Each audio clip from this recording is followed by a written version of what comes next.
আকাশবাণী ডিব্ৰুগড় আগবঢ়োৱা হৈছে বনমালী পায়েঙৰ কণ্ঠৰ আনন্দিতম।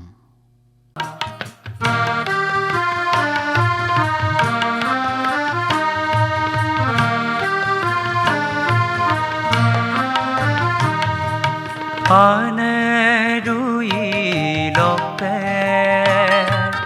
missing on my ngodu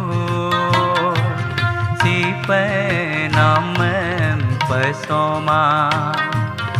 abunga sem tine missing on my ngodu si pe nam pesoma si pe nam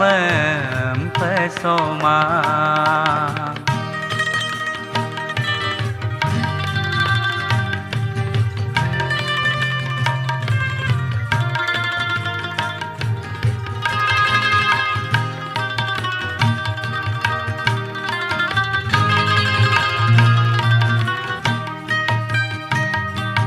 missing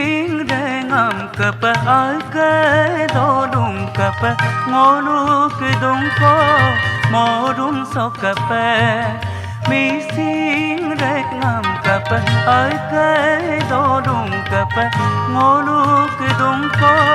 mò đúng sao cặp ngô lu cái pe nam pe so ma ngô lu cái pe nam pe so ma ngolu ipai nam pesoma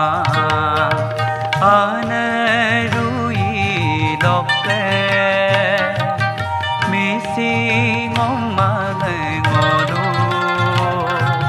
si pe nam pesoma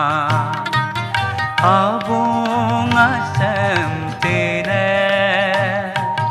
misi ngoma ngolu si pe nam pesoma si pe nam pesoma